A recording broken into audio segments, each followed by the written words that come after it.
Being a goalie parent is unlike probably any other position in sports. It's difficult. It's difficult, and it's something that I think from the a parent of a lacrosse goalie, kind of learning about the position, learning about the game is important. A lacrosse goalie, you look at everyone else on the field, you look at all your short stick players, you look at your long poles, your defensive players. Everyone has a backup. We talk about slides. If someone gets beat, there should be someone there to help. Yeah, okay, your goalie doesn't have a backup. Once they get past the line of defense and the ball's on its way, it's the goalie. I think the important thing about being a goalie is you just need to work on basic fundamentals. There's only so many ways that you can move to the ball. You need to be mentally tough. Once that ball hits the back of the net, it's over. There is nothing. I always tell goalies, I said, you erase that goal from history that it never happened, I'll give you $1 million. Can't do it. It happened. There's nothing you can do. The only thing you can do is focus on the next ball. So back to your question, I think, with parents, it's important to realize lacrosse is designed for goals to be scored. It will happen. It will happen. As a lacrosse goalie, if you save half the shots you see, you're at 50%, you get an A in the class. How many other positions can you say that? You hit 50% of your free throws. They're like, what's this guy doing? Right. You save 50% of the shots you see, you're doing pretty darn good, and you're getting an A in the class. You look at top college goalies. They're just tickling that 60%. Saving six. They see 10 shots, they may save 6. This is the top of the top of the top. So that's important to help as a goalie parent, to help foster that. Hey, it's okay. There's shots that you should save.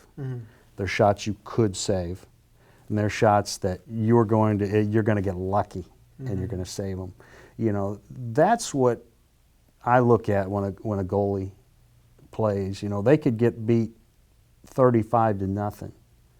And if you look at their game and they saved the shots that they should have saved, because you could be 35-0, you're going to see a lot of shots. Right. And you got the ones you should save. You got a large majority of the ones you could have saved, and you get a couple of steals that you get just lucky on. That's a heck of a ball game. You can't just look and say, hey, you got beat 35-0. Right. How'd you clear the ball? How did you get your team into transition on offense? How did you clear the ball? How did you communicate with your defense? 35-0, there's probably some problems there, but were you effectively communicating?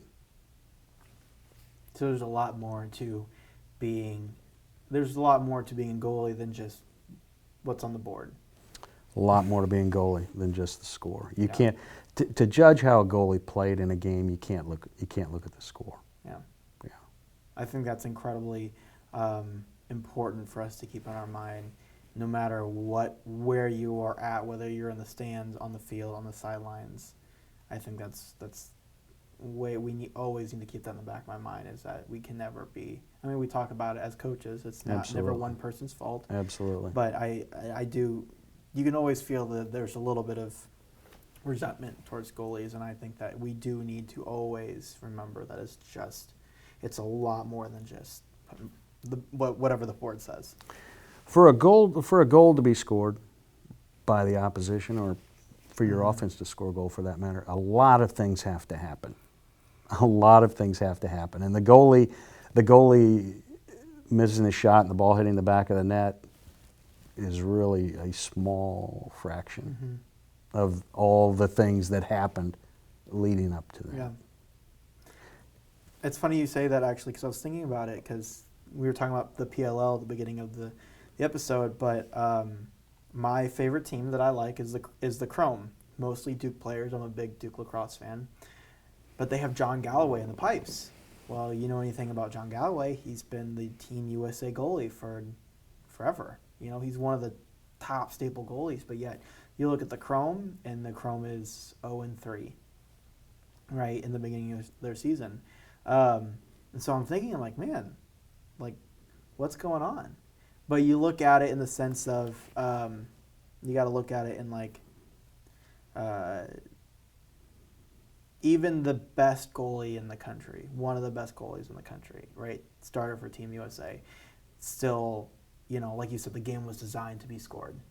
The game was designed to have high scoring, and so having the right mentality, I think, is very important in terms of Absolutely. sport. So. Absolutely. It's just very important for a goalie. Once that ball hits the back of the net, it's over. You have to get on to the next shot because you can't change it. You have to, and that's something that's very difficult to learn. It's hard to learn. It's hard to learn that. It takes a long time. It takes deliberate practice to overcome that. Goalies, lacrosse goalies are like snowflakes. They say no two are alike. Yeah. They're all different. There's not a right way or a wrong way to play goalie. I always tell Nolan we're very fortunate that he's had a chance to work with a lot of great coaches, great players.